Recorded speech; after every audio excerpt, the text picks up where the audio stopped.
बिस्मिल्लाहिर्रहमानिर्रहीम अल्लाहुम्मा सल्ली अला सय्यिदिना मौलाना मुहम्मदिन व अला आलिहि व सहबिहि बारिक वसल्लम। अस्सलाम वालेकुम दोस्तों, अपना गिरदो नवाह का अज़ीज़ व अक़ारिब का ज़रूर ख्याल रखें। वो पंजाबी की एक मिसाल है, मैं आपके सामने रखना चाहता हूँ। कहते हैं कि किसी ज़माने में कुछ लोग होते थे, सादा लोग थे और सादा मामलात होते थे, रस्म रवाज होते थे।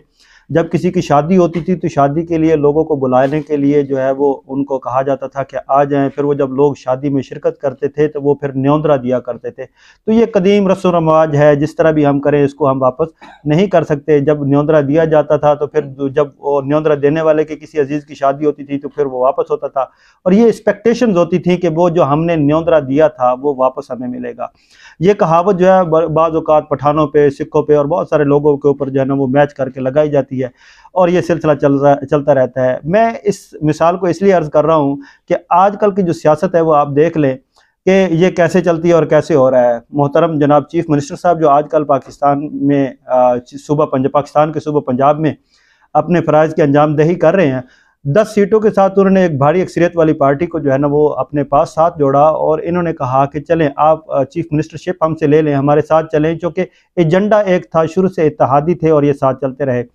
मुश्किल दौर आता, मुश्किल वक्त आता, आपके सामने सारी चीज़ें होती, फिर अचानक से कुछ चीज़ें आपके सामने आए कि ब्लैकमेलिंग का सिस्टम, ये जो सियासी सिस्टम है ना, ये आपके सामने है कि ये सिस्टम किस तरह करके है। मुझे फिर वो मर्द कलंदर याद आता। हज़ूर सैयदी शेखुल इस्लाम डॉक्टर ताहिरुल कादरी साहब का बयान सारे सुनते हैं, कहते हैं बहुत बड़े मुफक्कर हैं, बहुत बड़े आलम हैं, बहुत बड़े आलिम दीन हैं, लेकिन वो बहुत बड़े सियासतदान भी हैं। उन्होंने जो एक तशखीस की थी ना सियासत की, वो हर जगह पे आपको सामने नजर आएगी। उन्होंने कहा था कि सियासत नहीं, रियासत बचाओ। आज भी बढ़ चढ़ कर ये जोर शोर से बोल रहा है। आज मैं बात कर रहा हूँ 19 दिसंबर में बात कर रहा हूँ, 2022 की बात कर रहा हूँ। अब भी आपको ये नजरिया जो है ना बढ़ चढ़ कर नजर आता होगा। अब जो मैं आपको बता रहा हूँ कि इमरान खान साहब के जो है ना वो बयानात आते हैं, आपने असम्बली तहलील करने के लिए 17 दिसंबर को जो है कट करते हैं, लोग पूरे उनके साथ होते हैं, दोनों चीफ मिनिस्टर उनके जो है दाएं बाएं बैठे होते हैं। ऐलान किया जाता है कि 23 दिसंबर को ये असम्बली तहलील कर दी जाएंगी। जब वापस जाते हैं तो चीफ मिनिस्टर पंजाब जो है वो एक बयान करते हैं कि ये हमारे जो साबिका सिपा सलार थे उनके हम पर बड़े एहसानात हैं, उन्होंने हमारे साथ बड़े ताउन किए, बड़े मामलात हैं। मैंने हमेशा कहा कि हमने उनके खिलाफ कोई बात नहीं करनी, हमने हमेशा जो है उनके साथ रहना है, कोई गलत बात नहीं करनी। अवाम मरती है मर जाए, लोग मरते हैं मर जाए, ये सिस्टम किसी को डिलीवर करता है ना करे, हमारी जो रिवायती सियासत है वो चलती रहे, हम लोगों को ब्लैकमेल करते रहें। यही सियासतदानों का खेल है और यही सियासत चलती है, और इसी सियासत में रह कर ये सारे काम होते हैं। इमरान खान साहब को वो कहते हैं कि मैंने PTI वालों को और स्पेशल अपने वज़रा को वो कहते हैं, कबीना में मैंने उनकी सर्जिश की कि आप लोगों ने जो है वो कभी भी स्टैब्लिशमेंट का नाम नहीं लेना, साबिका जो है सिपा सलार उसका नाम नहीं लेना।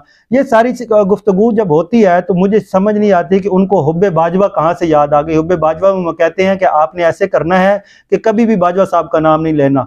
वो हमारे मोहसिन हैं, उन्होंने हमारे ऊपर बड़े एहसानात किए, हमारे ऊपर बड़े उनके नवाज़शात हैं जिसकी वजह से हम तय। वो कहते हैं कि मैंने चेयरमैन PTI को भी ये बारहा कहा, लेकिन वो नहीं सुनते।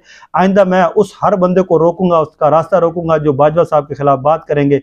तो क्या बाजवा साहब ने वो सारे काम किए? रजीम चेंज जो है बाजवा साहब ने की, बाजवा साहब ने जो है एहतसाब नहीं होने दिया। बाजवा साहब ने कहा कि ये जो तब्दीली है ये तब्दीली सिर्फ इसलिए आप रखें कि आप तब्दीली के नाम पे रहें, मुल्क में कोई सिस्टम चेंज ना करें। तो ये कैसी चीज़ें हैं? क्या आवाम को ये सारी चीज़ें समझ नहीं आती? आवाम को ये सारी चीज़ें समझ आती हैं? क्या बाजवा साहब के सारे एहसानात हैं PTI के चेयरमैन के, या PTI के एहसानात नहीं है? इतनी भारी पार्टी 10 जमाती जो 10 सीटों वालों को जो है वो चीफ मिनिस्टरशिप देती है और सारी चीज़ें लेके चलती है। तो ये रिवायती सियासत है। मुझे इख्तलाफ है इन सारी चीज़ों से, और मैं इख्तलाफ करूँगा जहाँ मुझे इख्तलाफ नज़र आएगा। मैं फिर दोहराता हूँ, आपको नज़र आएगा हर जगह पे, हर कदम पे, जहाँ आपको ठोकर लगेगी, जहाँ आपको निज़ाम जो है वो दबोचेगा, वहाँ आपको एक शख्स नज़र आएगा जिसका नाम डॉक्टर मोहम्मद ताहिरुल कादरी है, जिसने कहा था ये निज़ाम कभी डिलीवर नहीं कर पाएगा। उन्होंने खूबसूरत मिसाल दी थी और ये कहा था कि जब कुएं में कुत्ता गिर जाए तो बजाय ये कि डॉल से आप पानी निकाल के बाहर फेंके, आपको कुत्ता निकाल के बाहर फेंकना चाहिए। आप जितने मर्जी डोल निकाल लें, वो कुत्ता वहां पे पड़ा है, तफन ज़दा पानी है और वो कभी पाक नहीं होगा।